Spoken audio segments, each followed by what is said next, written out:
looking, throwing in the end zone. Montana, touchdown, John Taylor. Young to the air, Young to Jerry Rice, touchdown San Francisco. Young stumbles on the way back and fires up the middle. Pass is caught by Owens.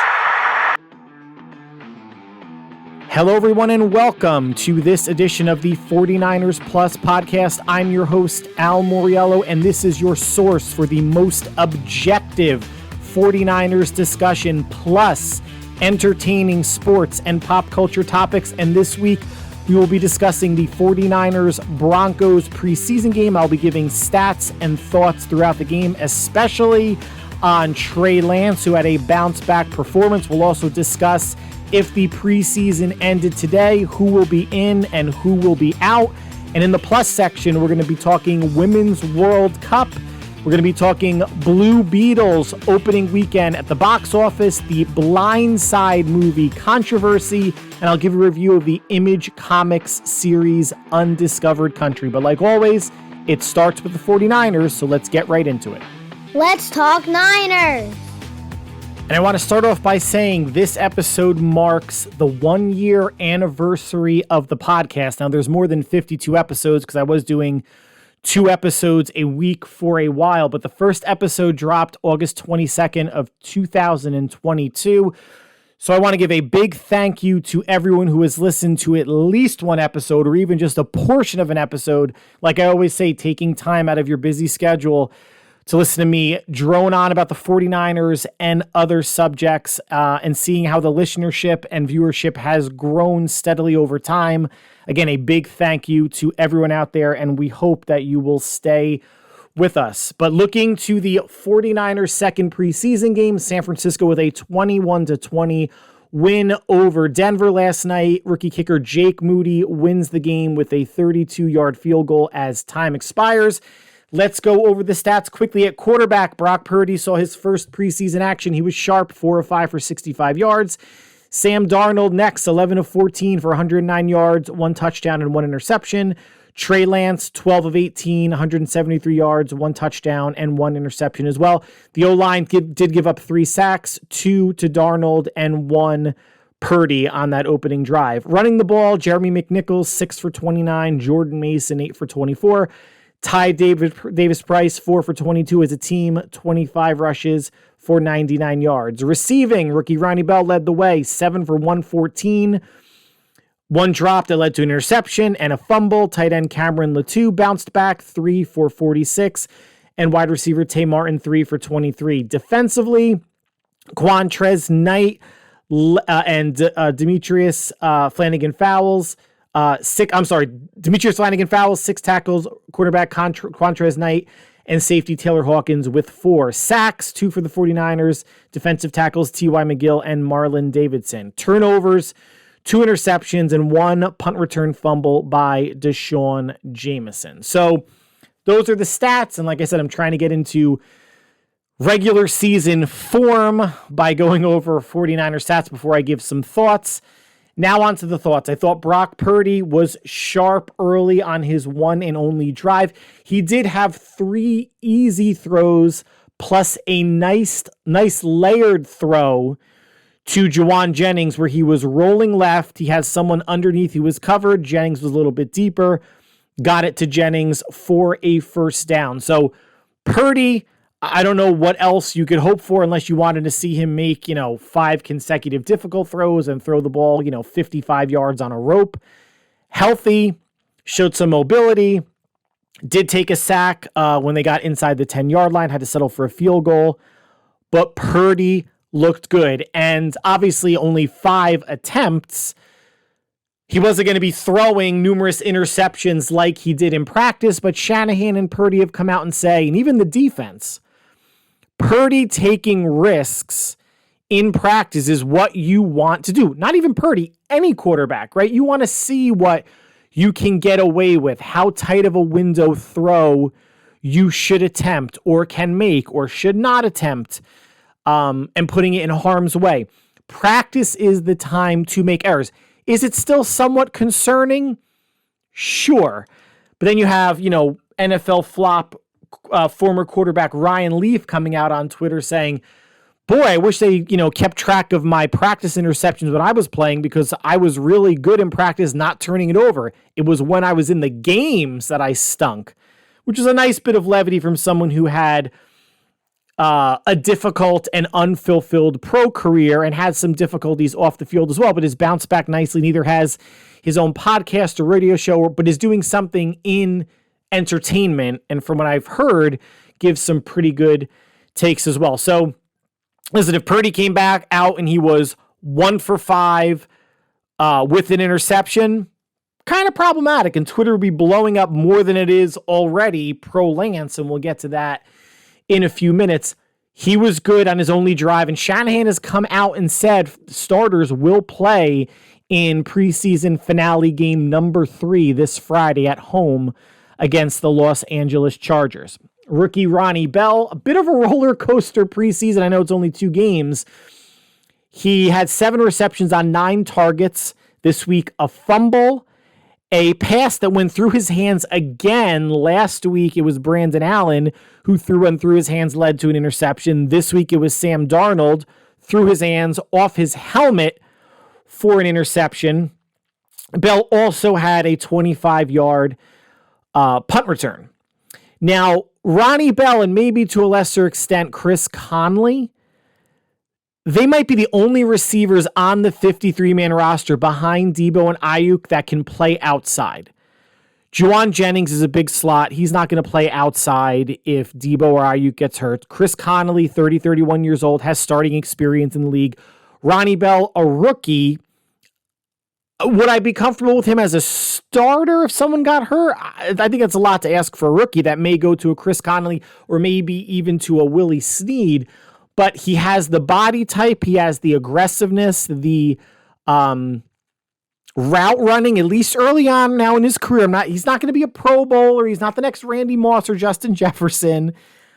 At least I don't think he is. But he's shown enough in these 2 games where I think he's going to make the team. Now we're going to be talking about injuries, why he's pretty much a lock to make the team now. And Chris Conley may be sneaking up into that quasi-lock area, or at the very least strong consideration area at the wide receiver position.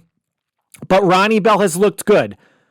The squeezing the ball between his hands and not letting it get to his face mask, the fumbling, let's work those out in the preseason and in training camp practices as well. But it's hard to say that the arrow is not pointing up, especially for a 7th round draft pick. Sam Darnold, QB number 2, and this caused a lot of ruckus on social media, and we will get into it. He looked sharp as well. Like I mentioned, stat-wise, 11 of 14. The 1 incompletion interception was not his fault. The ball was on target to Ronnie Bell. He only missed on 3 throws. Looked good. Had a nice, easy touchdown to converted fullback Jack Coletto. Looked good, gets his head and body around quickly on play action, did not put the ball in harm's way. It's a competition for QB2 right now. We'll get to Trey Lance in a few minutes. I would be comfortable if Darnold was QB2. I've said in previous podcasts, I want Trey Lance to win the backup position, and I've given the rationale why. And Lance decidedly looked better this game than he did preseason game number 1. At running back, Ty Davis Price, who I called a jag, just another guy. I'm sticking with that. Now, 4 for 22 is 5.5 yards per carry. However, he did have a 15-yard run in which he ran into the back of his offensive lineman first, then bounced it outside for like I mentioned, a 15-yard run. Otherwise, he was 3 for 7, which is a little over 2 yards a carry. As a team, like I mentioned, 25 for 99, a shade under 4 yards a carry. I wouldn't say the running game is struggling when you don't have really the first team offensive line in there beyond the first couple drives, or McCaffrey or Eli Mitchell in the running game. They're not running the ball as well as the teams that they have played against. And the run D for the 49ers was again bad. 25 rushes for 165 yards. That's 6.6 yards a carry. They got gashed up the middle again, at least in the first half. That could be a concern. Now, gap control, whoever they're putting in at D tackle, again, of course, Hargrave didn't play more than a couple drives. Armstead, I don't think, played at all. But it is backups against backups. And like I said last podcast, if we're going to be claiming that the 49ers are such a talented team and such a deep team, where is that depth showing up, at least on the defensive side, in terms of stopping the run? They didn't. Hopefully that's something that defensive coordinator Steve Wilks and defensive line coach Chris Kosarik can get under control a bit more. Now, going into the game, something that could have affected the running game on both sides of the ball, they put defensive end Taco Charlton, who, when he got off the bus and started practicing with the 49ers, was making some plays, but they put him on IR. His season is done. They waived running back Kalen Laybourne. Only got one carry last week against the Raiders. But again, another one of those training camp heroes by 49er fans. Another player that's going to make the roster. I would have liked to see him get a little bit more run, especially knowing what Ty Davis Price is or isn't, knowing what Jordan Mason is or isn't. Obviously, Eli Mitchell there's no fear of him losing a roster spot, nor do I think Price or Jordan Mason, or who the announcer was calling JP Mason a lot, which was just aggravating. I don't know if Jordan Mason wants to be called that or not, but it was aggravating that he was saying JP, and Tim Ryan, who is such a 49er homer and such a bad color commentary announcer, just missing things and the hyperbole. Yeah, I know I'm watching a Niners home game and their feed, but man, there is no sense of any sort of balance or moderation when Tim Ryan, I'm hoping I'm getting his name right because I didn't write it down, is the color commentator on the broadcast. But they also brought in, so they put defensive end Taco Charlton on IR. They signed DN Ladarius Hamilton, formerly of the Packers, and defensive end Tomasi Luile, formerly of the Colts, but most recently of the Houston Gamblers of the USFL. If they played, they did not make the stat sheet. And I wasn't pausing the game to see if I could see their last names on the back of their jerseys. So Charlton gone, Hamilton in, Luile in, but really just training camp bodies for a D-line that's going to go 9 or 10 deep and will probably not include either one of those two players.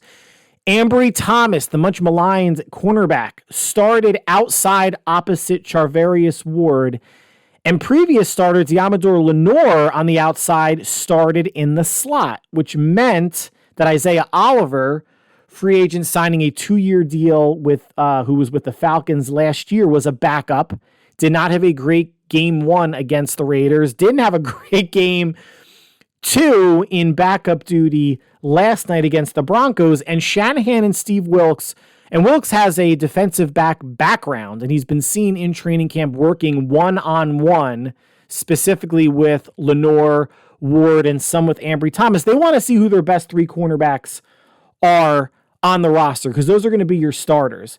Also, though, obviously you have Isaiah Oliver, you have Samuel Womack, who played nice 2-pass defense in the game. You have Deshaun Jameson, who has some return ability, punt return and kick return, although he did obviously fumble a punt. A.J. Parker and Darrell Luter, the 5th-round rookie, who still has not played and is still injured. So that'll be something that they're going to have to figure out. If I see Ambry Thomas as the cornerback week 1 at Pittsburgh, I'm not going to feel great. I'm not an Ambry Thomas believer in this a week of training camp practices and a game against the Broncos where he got beat at the end of the first half, bit on an out and up. He needs to know the situation in the game. There was less than 40 seconds, 30 seconds when he bit on an out and up, no safety help, underthrown ball caught by the receiver. And I think it was Jared Stidham who made that throw for the Broncos. It was rookie safety Jair Brown, who showed nice hustle, saving a touchdown, making a tackle inside the 1 and saving points because Jarrett Stidham did not get the snap off or the spike in time to set up the field goal. I honestly thought they were going to sneak it. With time being of the essence, why wouldn't you just run up to the line and QB sneaky? He's probably going to get in from a yard out, right? Worked in the 49ers' favor.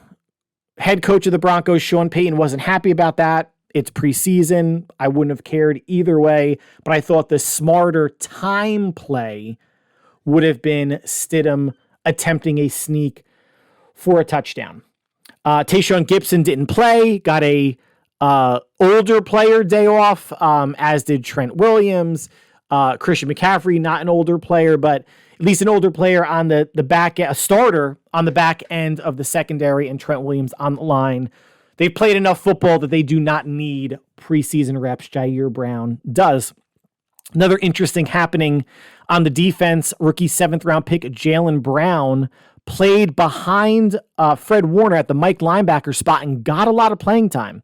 Only 2 tackles, I believe, but he was the one wearing the green dot on the helmet, meaning he was the one calling the defenses for the defense while he was out there. Impressive for a 7th-round rookie. D. Winters, fellow rookie linebacker, 6th-round pick out of TCU, caused a QB fumble on a 4th and 3. He got to, I believe it was Ben DiNucci, caused a fumble that went forward.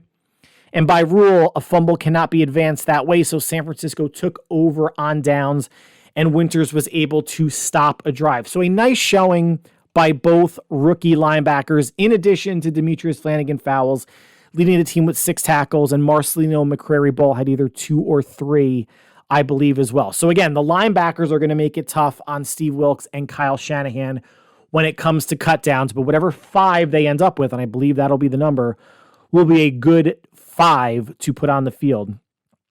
And Jake Moody, after not a not good preseason game 1, although he's been good in practices, and that was preseason game 1 in Las Vegas, controlled environment, right, in a dome, came out and hit his first field goal from 20 yards, which is a glorified old extra point, then missed an extra point, then hit from 43 and 32, which didn't necessarily go over the right upright. He did sneak it in, but I think that was a hold your breath moment for everyone. And this is a field, and you heard it from the announcers if you were watching the game, that does have, you're playing in San Francisco. You're not playing on the peninsula like you would have been in the old Candlestick Park, but playing in Levi's. There is a swirling wind. It's something he has to get used to. He has a strong enough leg to drive the ball through and, aim it left or aim it right if the wind is swirling in an opposite direction. Zane Gonzalez, other kicker on the roster, did get a 1 or 2 kickoffs, no field goal attempts. They are going with Jake Moody. It's going to be a ride or die situation unless he completely melts down next week against the Chargers. And if that does not happen, it looks like the 49ers are hoping to flip Gonzalez for a pick or a conditional draft pick for a team, if there is a team out there that needs a kicker. But you did hear on the broadcast, and if you're a 49er fan, Robbie Gould is still available. And for fans out there that aren't comfortable with Jake Moody, the only way that Robbie Gould comes back, like I said, if Moody completely melts down, maybe they put him on IR, bring Gould back, it would have to be for like $2 million or less. If he accepts of that minimum, great. I don't think he will. But special teams, it's not a full third of, it's not offense, defense, and special teams as thirds.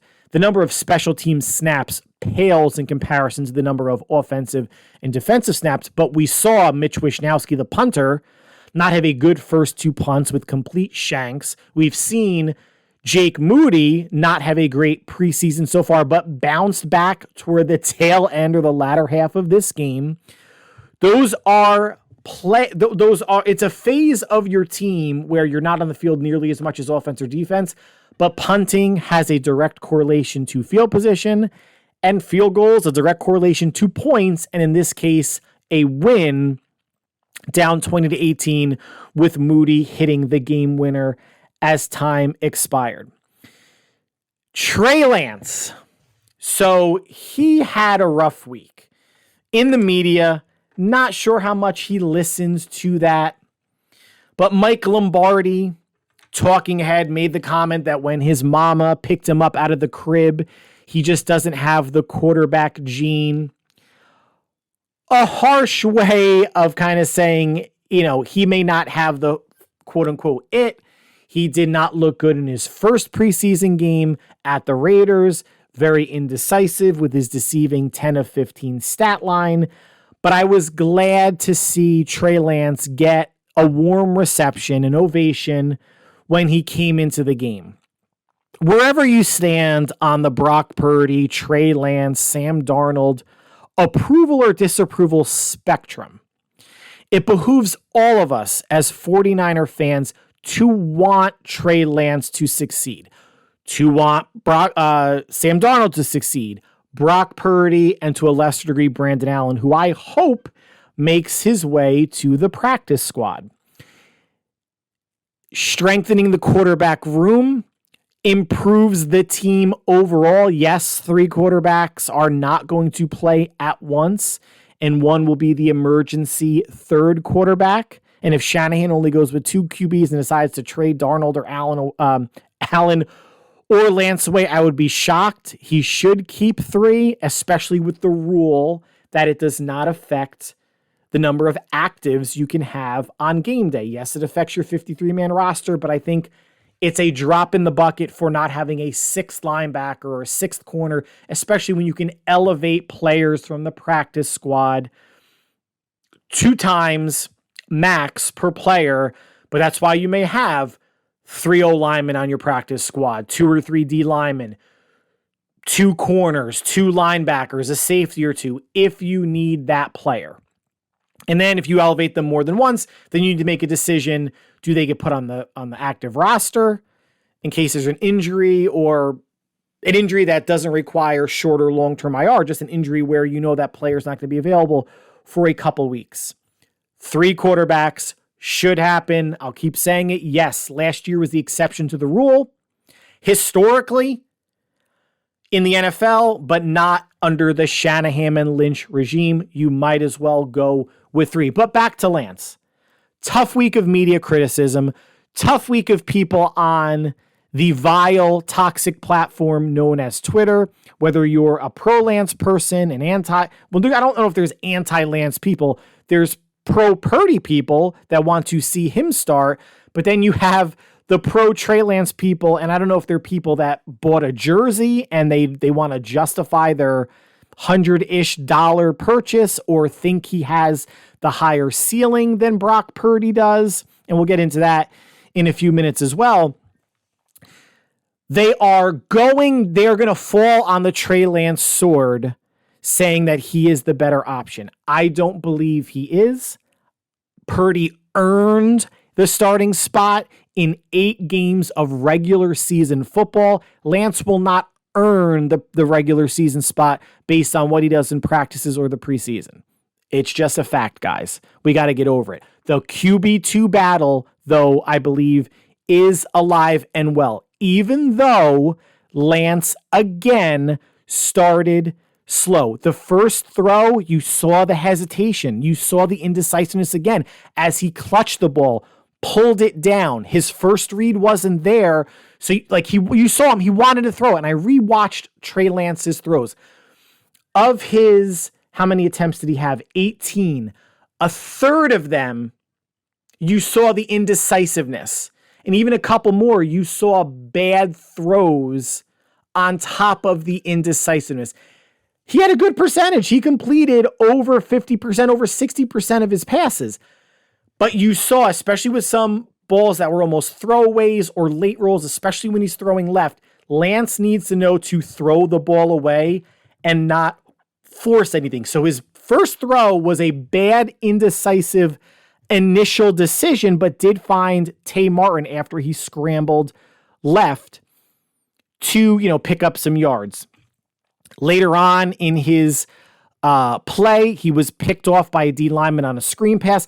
Now, if you're an anti-Lance person, you're going to say that it was his fault. I don't necessarily think it was his fault. He didn't show as much touch getting it over the lineman.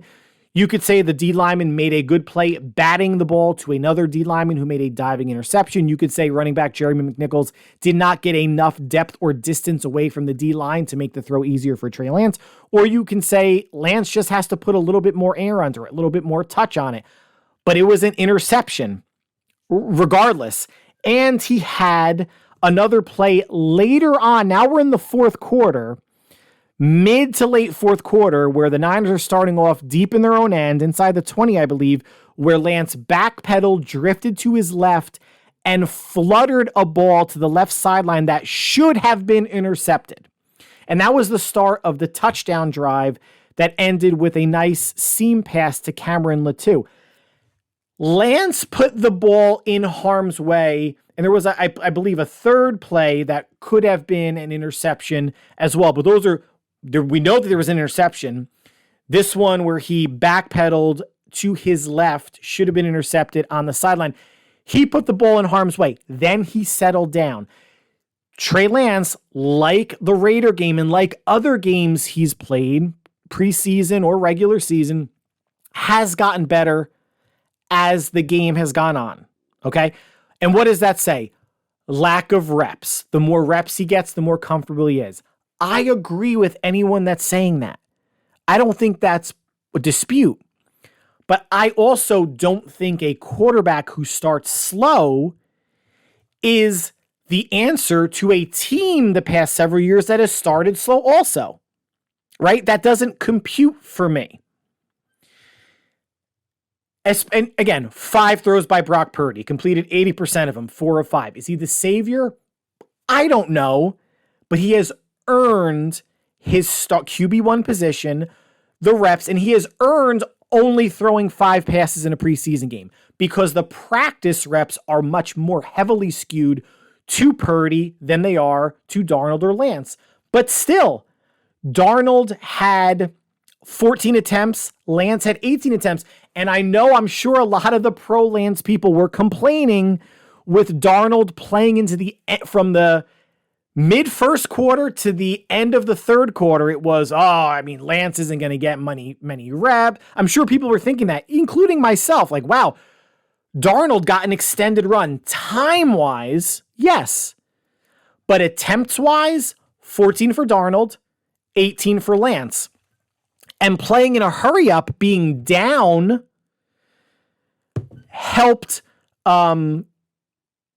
Lance out, at least in terms of the quantity of reps that I think a lot of us, including myself, wanted to see. Trey Lance he may not have played the most minute-wise, but he had the most attempts in this preseason game. And I think all of us could agree that he needs those reps a lot. He needs those reps most. But let's also not confuse the situation and say, well, Sam Darnold played 55 games. He doesn't need any reps. Give all the reps to Lance. No, guys.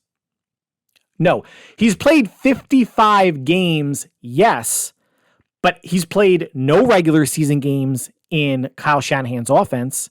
He's played a bunch of practices, and he's played 1 preseason game, now 2, and a bunch of practices where he's not getting the lion's share of the reps because Brock Purdy is. And you had Brandon Allen who was eating into reps for the quarterbacks as well.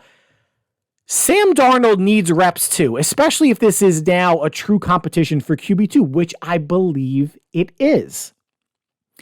Now, it wasn't all bad for Lance by any means. Lance certainly got more comfortable as the game went on, certainly was more comfortable on the last 2 drives. Very decisive on some throws, on some slants that were open, on a nice in pattern to, I believe it was Willie Snead. When his back foot hits and he knows whether it's his first read that's open or a second or third read, when his back foot hits and he knows where he wants to go with the ball, he has a good arm. The accuracy, is he the most accurate quarterback on the team? Probably not. That's still probably Purdy, right? He hit 6 straight passes at one point. Latou on the nice 22-yard seam pattern. Wasn't covered. It was an open pass that maybe some of us out there in the internet netherworld could have made as well. I don't know if I could have seen over the line to make it.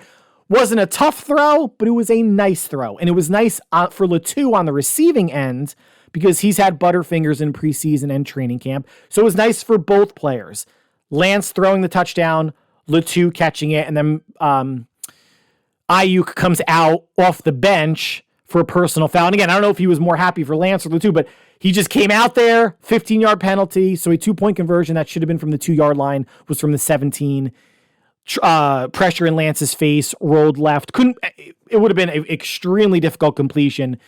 20-18, the Niners trailed, but did get a stop for Lance to get another chance and got the 49ers into field goal range for Jake Moody to win the game. Now, like I said, about a third of Lance's throws, and I went back and watched the game again. It is clear that Lance sometimes, not all the time, I'm not speaking in hyperbole, but sometimes you can see it, guys. He doesn't trust what he sees. He is not Steve Young early in his career or Lamar Jackson or Michael Vick, where if your first read isn't there, he runs. He is still looking, or maybe on some throws, he's staying on the first read to see if he's going to come open. And that happened on a pass to, I believe, Willie Snead later on, I think sometime mid-fourth quarter, where he had him early, but then he threw it late and he threw it high. Not that it was almost intercepted, but again, if he trusts the throws a bit earlier on, he may not put himself or his O-line in a position where Lance is going to get sacked, because basic math and common sense, right? The longer you hold on to the ball, the harder it is for your O-line to sustain blocks. And if you're in the pocket, the better chance that you're going to see some pressure as a quarterback. And the trust, again, the comfort level was better as the game wore on. Did the Broncos change their coverages? Was Lance playing against 2s and 3s, whereas Purdy and Darnold to some degree were playing against 1s? Yes, but like I said last podcast, it's still all comparable. Lance is playing with 3s. He's going up against 3s. So that's equal footing for Lance on his specific drives, end of the third quarter and throughout the fourth quarter. So I'm not in any way, shape, or form holding it against him. The last thing I want to say about Lance, and again, I hope he wins the QB2 spot. I really do. And no matter what, again, you got to feel good for him. He's probably not listening to the noise as much as the Twitter scumbags are on Twitter, either listening to it, sharing it, or creating the negative attention, negative comments, whatever it may be. And I don't want to hear people that are pro-Lance on Twitter saying, well, that's why I defend him, because people are going, Trey Lance doesn't need you defending him, guys. I highly doubt he's going on Twitter seeing, well, this guy is for me and this is against me, and thank God that guy was He doesn't care.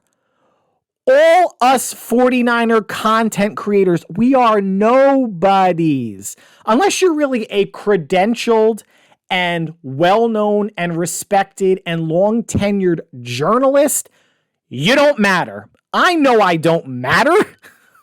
I just have opinions. I enjoy doing this podcast, putting it on Spotify, Apple Music, Amazon, Apple Podcasts, and putting a sort of video thing on YouTube. And if you guys have gone on YouTube, you don't see me. You just see the topics I'm going to discuss in the 49er section and the plus section. Again, which is fine. This is for fun. This is something I enjoy doing. But Trey Lance doesn't need you defending him. And you don't need to come out and say, that's why I'm defending. He doesn't care. You don't matter. I don't matter. We're all doing this for fun. But there was a lot of vitriol. And I saw it. I know he heard some of it, and Kyle Shanahan came out and he was asked about it, and he came out and said, the expectations for a top 3 pick, it goes with the territory. He's right. Matt Mayoko, a journalist, Bay Area journalist that I respect, came out and made the Alex Smith to Trey Lance comparison. Granted, 5 days after I did in my previous podcast, Alex Smith gets it. He was a number 1 overall pick. He had a tough go of it. He understands that it's not fair, and he feels bad for Lance, but he gets it. If Lance was a 2nd or 3rd round pick, there would not be this outcry that there is. And it's not a race. It shouldn't be a race thing. Are there racists out there, scumbags that are probably just rooting for Purdy because of the color of his skin? Sure. And are there people of color out there that are rooting for Trey Lance just because of the color of his skin? Sure. I've seen them. I've documented their Twitter takes, calling Purdy supporters Klan members. But the other thing that I've seen also is people saying, see, the Colts did it right. The Colts are doing it right. They anointed Anthony Richardson the starter, and he only had 1 year of quarterbacking at Florida. Yeah, that's Florida, not North Dakota State. Everyone knows in 2021, and if you don't know, you should know, get informed, get educated. Trey Lance was not ready to start, right? And that was in 2020. Even though they came off 2020, everybody was injured 2020. It was the COVID year. It was a crap year, like I mentioned. They were at, I think, the top 12, top 13, close enough to make that trade up and take a big swing for a quarterback in trading for Trey Lance. But that's still a team in 2019, went to the Super Bowl, had the same team in 2020, decimated by injuries. So when 2021 rolled around, this was a team that was ready to win now. You don't put Trey Lance in to win now. In 2022, Shanahan and Lynch probably felt like, all right, let's take our lumps in the beginning and see if we can get dangerous at the end. Lance got hurt. Purdy came in. You know what happened. The Colts situation in 2023 is not the same as the Niners situation in 2021. The Colts are going to be ash trash, right? They're going to be warmed over, putrid smelling, Hoboken in the summertime garbage. They're not going anywhere. So yeah, let him take his lumps and throw the ball. Same with CJ Stroud for the Texans. Let him take his lumps. They're crap. The Panthers. Bryce Young's been, announced the start. Let him take his lumps. The reason why rookie quarterbacks in the top 5, top 10, generally I'm okay with them starting is because they're on teams that are trash. But you still have the mentality of some coaches, and I agree with it too, let him sit. Let him sit for 6 or 8 games. Let them get acclimated. Let them learn the playbook a little bit more, and then come in when the season is officially gone, which for a lot of these crap teams is probably game 3 or 4. But the Panthers, the Colts, and the Texans starting rookie quarterbacks are vastly different situations than what the Niners were in 2021 and in 2022. But Kyle made his mind, let's turn the keys over to Lance. That's okay. It's okay to have growing pains, thinking you can work yourself out of them based on the talent around the team to make a push into the playoffs. The growing pains for the Colts and the Texans and the Panthers are probably going to be all year long. Maybe the Panthers are the only team that, with Bryce Young and some of the talent on that team and the division, the Falcons, the Bucks, the Saints should win it, but you never know. If Derek Carr gets hurt, where are the Saints going? So of those 3 teams, the Panthers might be in the mix a little bit more, but the Texans are going nowhere and the Colts are going nowhere. So now let's just talk some injuries. During the game, defensive end Kerry Hyder went out in the first quarter with a shoulder injury. As of this podcast, not sure about the extent of the injury. Oops, Taco Charlton on IR. Danny Gray, wide receiver, shoulder, could be a collarbone. I'll get back to that momentarily. And Jeremy McNichols, running back, hamstring issue. Kalen Laborn waived. Oops, maybe they bring him back for the 3rd preseason game. Jeremy McNichols is not going to make the roster. He could make the practice squad, but they should rest him for as long. Cuts are going to happen 2 or 3 days after the 49ers last preseason game, or maybe 1 or 2 days. I forget the exact date, but they're going to need another running back because it shouldn't be all Mason and all Ty Davis Price. They should have a 3rd running back in the mix. McCaffrey shouldn't play. Mitchell shouldn't play, especially if he's slightly banged up still. But let's get back to Danny Gray. Wide receiver could go on short-term IR. Now, if it's his collarbone, he's going to be done for the year, which would, if Ronnie Bell wasn't a lock already, he probably is now, because you have Ray McLeod hurt. He's probably not going to be ready until week 2 or 3, so he could be a candidate for short-term IR. Danny Gray might be done for the year IR. So that's going to open the door for Ronnie Bell and maybe even Chris Conley. Again, Chris Conley, a bigger receiver, still has some good speed, veteran, could play outside if injuries happen to Samuel or Ayuk. So those are two receivers, and of the 2, obviously you're going to give the nod to Bell as a rookie, especially what he's been putting on tape outside of the drop passes and the fumble. So another running back, we'll see if Ronald Awatt comes back. We'll see if Kalen Laborn comes back, the 2 undrafted rookie free agents, to have a 3rd running back to get some carries if McNichols' hamstring is bad enough that he can't go. So our last segment, if the preseason ended today, Troy Fumagalli, tight end, might make this team. Yes, Cameron Latou was nice, had 3 receptions, bounced back nicely, but they're putting Fumagalli in the backfield as a lead blocker. He's made some nice receptions as well.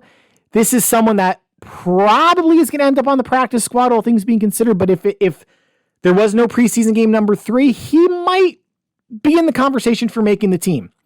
Nickelback Isaiah Oliver would be a backup. He has not looked good in the first 2 preseason games. They are experimenting with Lenore. I don't know if AJ Parker is going to get any run at Nickelback. Samuel Womack played Nickelback well last preseason and last training camp. I think he's going to make the team with the money that they gave him. It was only a 2-year deal. I don't think he's in danger of getting cut, but might not be a starter. Talked about Ronnie Bell, and QB2 is undecided. I am looking forward, it's only 5 days away, to the final preseason game. Again, I think Purdy will probably get a series. He shouldn't get any more than that, and it should be, and I would be in favor of Shanahan alternating Lance and Darnold so they both get equal amount of reps with whether it's the starters, the second team, the third team, whatever it may be. That's going to throw quarterbacks out of rhythm. So I take it back. I take that back. But that is going to be fun to see how that shakes out. And again, I hate to say I'm rooting for Lance because that makes it sound like I'm anti-Darnold. I'm not. Not at all. But again, I think Lance with the mobility element could bring a little bit more to the table as a QB2 or someone to come in inside the 10, etc. Although Brock Purdy, if he didn't lead the league, he was in top 2 or 3 in, red zone completion percentage, touchdowns, played really well inside the red zone. Again, interesting to see how the QB2 spot is going to play out. And one last thing that I'll say about the Lance and even the Purdy dynamic. Anybody that's saying Lance's potential is untapped and his ceiling and his growth, they're right. Why are we not talking about how Brock Purdy could grow? He could become more decisive in the pocket, understand how to use his mobility more, break the pocket a little bit the way that we saw Sam Darnold a couple times on a couple runs last night against Denver. Just because Trey Lance is so raw and obviously has room to grow. Brock Purdy was a rookie last year, guys. Only played in 8 games. You can't tell me he doesn't have room to grow either. And it's hard to say, well, who has the higher ceiling? Are we saying just because of an arm or a mobility, that's the higher ceiling? What I want from a quarterback is to be a quarterback first, a runner second. I'm sure Shanahan and the vast majority of quarterback head coaches or OCs out there, that's what they want. Growth is there for both of them and Sam Darnold as well. 55 starts, has only been in Shanahan's offense for 4 months? He can grow as well. And lastly, Chargers game on Friday in San Francisco. Shanahan, like I mentioned earlier, starters will play probably no more than a drive or 2, but a lot on the line for a lot of bubble players and the biggest, the high visibility spot, QB2. Excited to see how that plays out. That concludes the 49ers section of the podcast.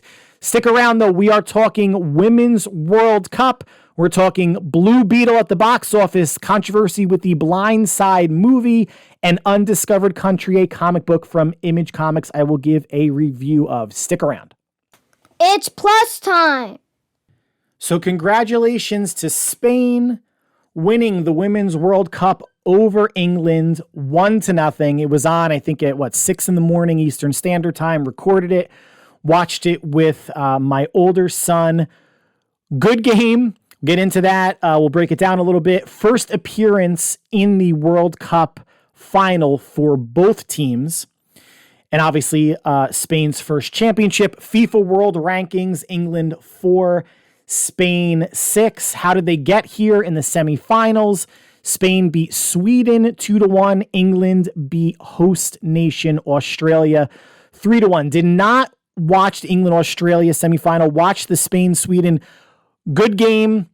Spain up 1-0 into the 88th minute where Sweden ties it.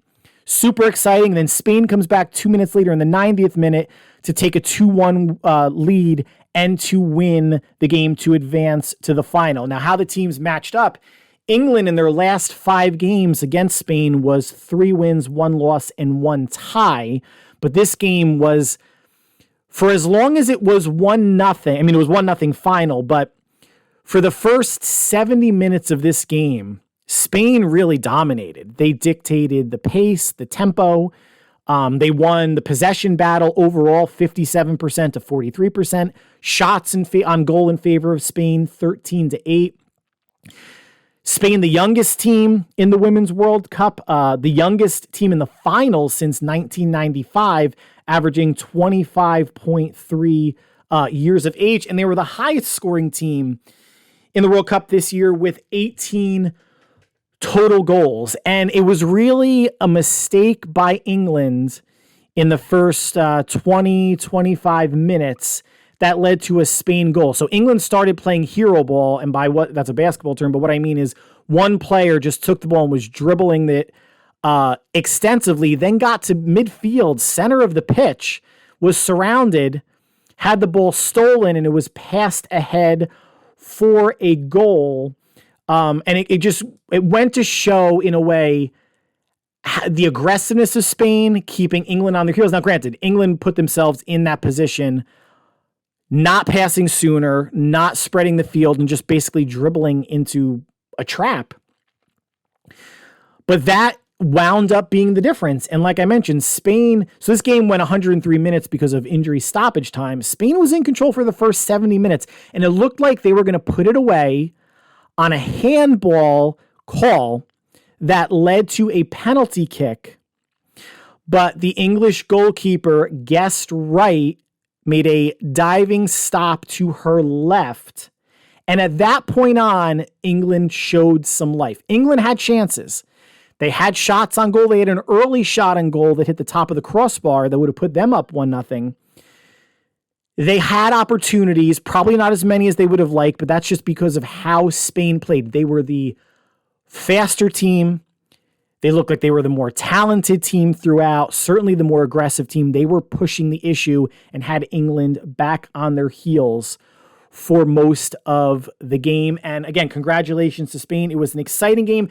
And going into the 103rd minute, England had a chance, pressed the attack, wound up getting a corner in which the English goalie wound up coming in. So they had technically an 11th player in the box, and the corner kick was caught by the Spanish goalie, and that ultimately ended the game. So congrats to both squads, especially to Spain winning the World Cup, and wound up being only the 5th team in Women's World Cup history to win the World Cup. So moving from soccer to movies, and Blue Beetle, a movie we all knew was going to bomb, and I'm sure DC had that feeling as well. But again, what we're going to question is the decision making. Why you made this movie? Why you made Black Adam? Why The Flash was so bad? And we know the answers. And I keep saying it was goodwill, the lack thereof for DC movies. People have been burned. Fool me once, shame on you. Fool me twice, shame on me. It's been more than twice where DC Comics or the DCU Cinematic Universe has fooled us. Now, by all intents and purposes, if you're going to use Rotten Tomatoes by a barometer, it scored well, 76% by critics, 92% by the audience. So people that are seeing it are liking it. Of course, much like with other movies, not enough people are seeing it. This is a movie that cost $104 million to make. So based on that 2.5 times multiplier, it needs to hit $260 million worldwide to break even. That doesn't seem like a Herculean effort for most quote unquote big budget movies or superhero movies or an animated movie even, or Oppenheimer or Barbie. But this is not going to happen, guys. This will not happen. Blue Beetle is projected to hit a $25.4 million opening weekend domestically, which is less than what The Flash pulled in. That was $55 million domestically for its weekend run for a final domestic cume of $108 million and $268 million worldwide for The Flash. Blue Beetle, unless the Hispanic and Latino markets worldwide blow this out of the water, they will not break even at the box office. I don't think it's going to break even on demand. I don't know what the action figures situation looks like it's not going to happen. Again, a curious decision. And James Gunn, one of the co-leads of the new DCU, is doubling down and saying that Blue Beetle will be part of the DC universe, cinematic universe moving forward. That's fine. And I guess it probably has the right tone for a James Gunn movie. If we're using Guardians of the Galaxy and as his analog, because those are his three, and Suicide Squad for DC, his 4 movies, tone-wise, Blue Beetle is probably aligned with it. And that's probably going to be I would wager, a similar tone to Superman Legacy when that comes out in 2 years. So the Blue Beetle character, maybe he does appear in other movies. I just can't. If they make a Blue Beetle 2, someone in Warner Brothers, DCU, higher ups, I know they don't do tar and feathering, draw and quartering anymore, but that would be on the docket. That's the definition of throwing good money after money that's been set on fire. Nothing against Blue Beetle. My kids may want to see it. I'll take them. And by all accounts, it's probably a fun superhero movie, but by all accounts, it's also a been there, done that, seen it before already superhero movie, in which case the Blue Beetle looks like a blue version of, like, some sort of combination of Spider-Man and Iron Man. Doesn't look all that interesting. Hope it does better than a lot of people are forecasting and anticipating. We'll see. So sticking with movies, now we're going to go back 13 years. The Blind Side, the movie based on former football player, a college and professional football player, Michael Oher, his life. Oher, now 37 years old, claims he was never adopted by the Toohey family, as was depicted in the film, and was misled into signing an agreement giving control over his decisions, which is considered a conservatorship. And he got no share in the profits from the movie's success. Now, the Toohey family negotiated a movie deal which earned them $225,000 each. So that's husband, wife, daughter, and son. So that's $1 million, right? And 2.5% of the film's net proceeds. And according to Oher, in 2007, he signed away his story rights to 20th Century Fox for no payments. So only the Toohey family made money off of the movie, and the person that it was based on made nothing off of it, which obviously doesn't seem fair. Everyone out there, professional athletes, entertainers, lay people like us, we need to know what we are signing, and it needs to be clear. It can't be clear as mud. It has to be clear as day to us, every line item, to know what you are signing away or what you're signing for. So that's a shame that Michael Oher did not get any proceeds, any profit from a movie that made $309 million worldwide on a $29 million budget. So I did the math. I did the whole, double the production cost or double the budget for promotion. Worldwide, cinemas take 50% of the tickets. So all that being said, $125 million in profits for the studios. When you multiply that by 2.5%, the Toohey family should have gotten $3.125 million. Instead, they got $350,000 each, again, times 4. So that's $1.4 million. They got less than half of what they, based on my calculations and my math, very well might have been off. But based on creative Hollywood accounting, Hollywood is going to screw you, no matter what it says in the contract. They're going to screw you and fudge the numbers to make it look like the movie did not make as much as it actually did. So instead of making a little over $3 million, the family made $1.4 million. Still, any money is better than no money, and how, I haven't read everything about this situation. For a family that got $225 each up front, another $350. So you're talking what, $600 or $575,000 for just being a part of Michael Orr's life. And yes, helping him get into Ole Miss and taking him in and all that stuff. Don't feel so. Before we get into Michael Orr's situation, of course, let's go back to Twitter. Twitter outrage. Sandra Bullock should give back her Oscar. Are you kidding me, morons? This is just, I got a platform to complain about something, so what can I complain about now? Sandra Bullock winning an Oscar 13 years ago based on a book that was based on real life events. So not all of it's true, right? Like not every word that came out of the Toei's mouth or Michael Orr's mouth or anything was 100% factual. That's why it's based on a story. Sandra Bullock didn't know what the situation was, or I would bet a fair amount of money that she didn't. She was acting, pretending to be Leanne Tui, Michael Orr's adopted, or I guess not technically adopted, but female guardian, I guess is the best thing that we can call that. But the fact that there's a call for her to return the Oscar, this isn't a Heisman, guys. This isn't a Heisman trophy where Reggie Bush had to give it back because of his time at USC. He took improper funds for himself and his family, so you have to give back the Heisman. You don't give back an Oscar. I don't even think if someone winds up becoming, let's say, like a rapist, male or female, later on after they win the Oscar, that they should give it back. Doesn't work like that. But again, Twitter, you got a platform to complain, let's complain. Bad Twitter take. It's not about the Niners this time. It's about Sandra Bullock and the movie. Now, Michael Orr, yes, we should feel bad that he was in a way screwed out of money that should have been rightfully his, because this story doesn't exist if Michael Orr doesn't exist. On the flip side, he was on the flip side of the blind side, he was the 23rd pick of the 2009 draft to the Baltimore Ravens.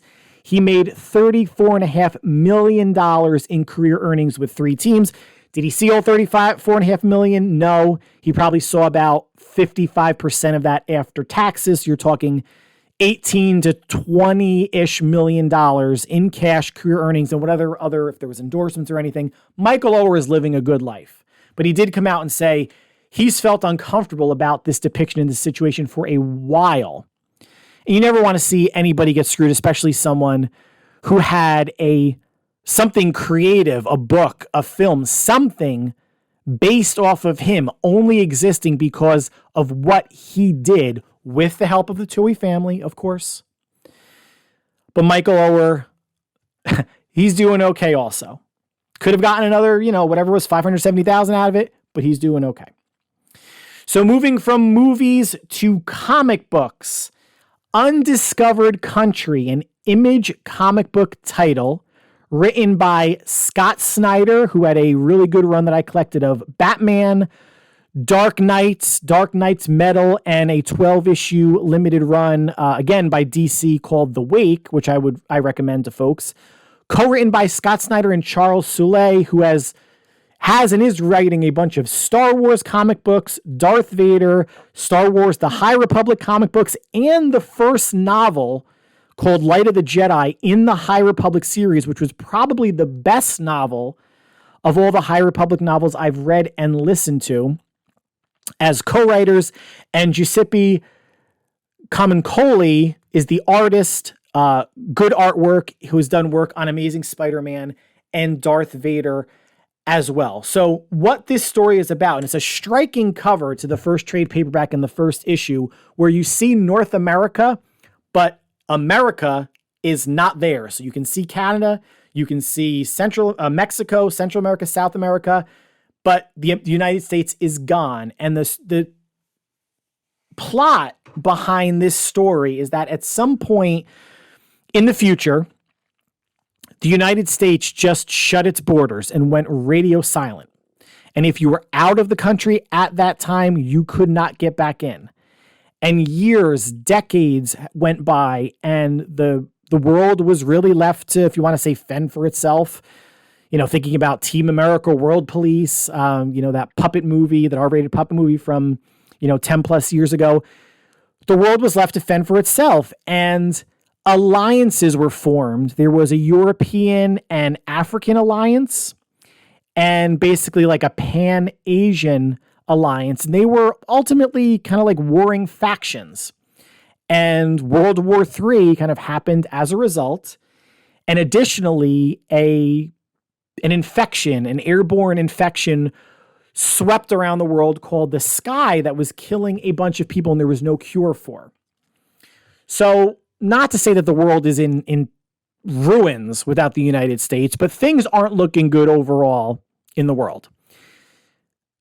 Decades, pass, and folks wound up getting an invitation from the United States, which again, they haven't heard from in decades.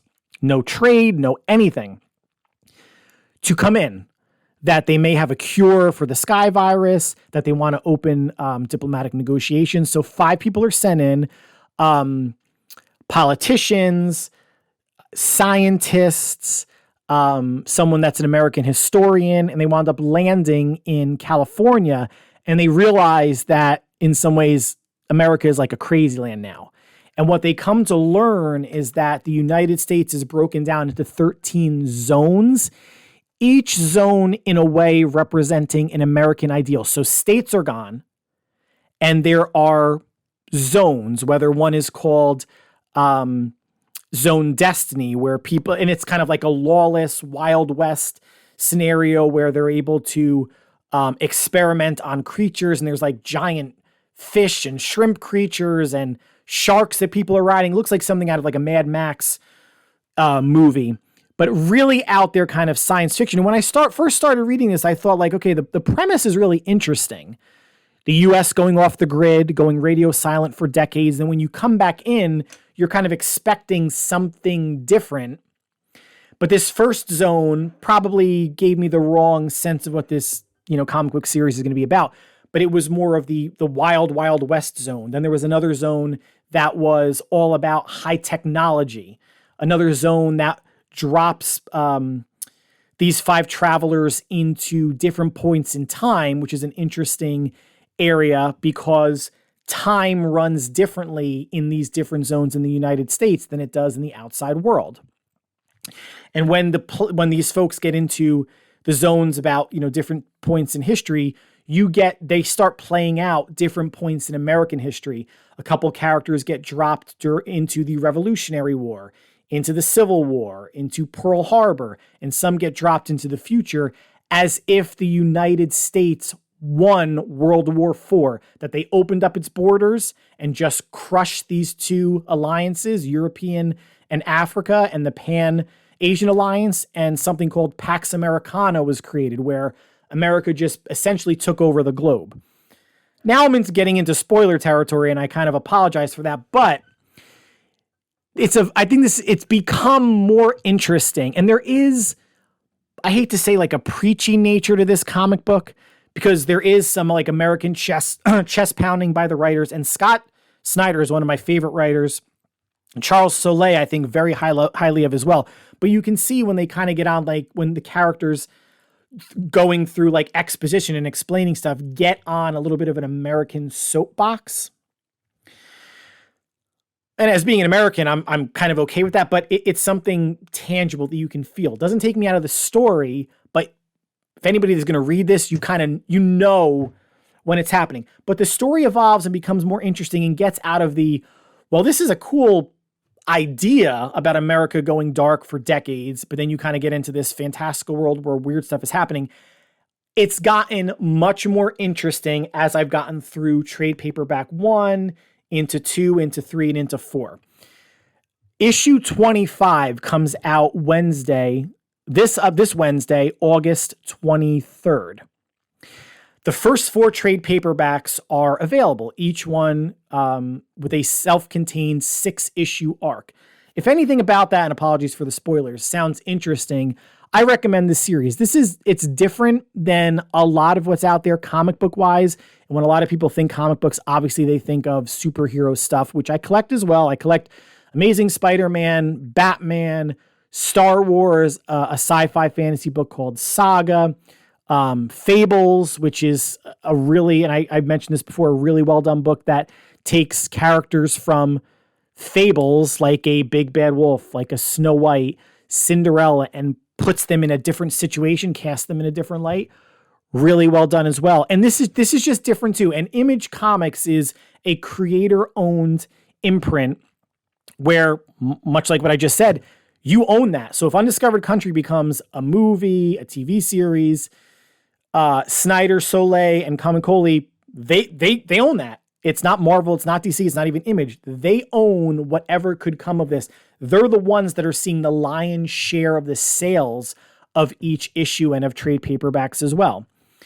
So Undiscovered Country, first 4 trade paperbacks out, a very interesting, a very different series, well-written, good art. Issue 25 coming out this Wednesday, August 23rd, recommended. And in a similar vein to what I mentioned last week, Far Sector, written by N.K. Jemisin, which is going heavily into the sci-fi side of Green Lantern and what a Green Lantern could be a part of. This historical fiction plus a fantasy element, I think makes for some good and entertaining reading. So that concludes the podcast for this week. Like I mentioned, the 1-year anniversary show didn't really do much different. Still talked 49ers and additional things as well. But as I said at the jump, I want to thank you for listening to not only this episode, but any episodes previously. If you've been with us from the beginning or jumped along the way, we kind of hope that you stay for the ride, especially with the NFL season kicking off in 3 weeks. So big thank you for taking a break from your busy schedule to listen to thoughts about the Niners, breakdowns. This week, it was World Cup, Blue Beetle, Blindside, Undiscovered Country. As a reminder, the 49ers' last preseason game is going to be on Friday night on NFL Network. It might be 7:30 or 8 o'clock Eastern Standard Time. I'll be watching. Hopefully, you will be as well. And I will try to get the next podcast up on Saturday or Sunday at the latest. And then we're going to be getting into cut downs and who's going to make the 53 and who will be the backup to Brock Purdy. That is still to play out. So I hope you enjoy the rest of the weekend and into this upcoming week, and we will talk soon. Stay happy, stay healthy, and stay safe. Take care.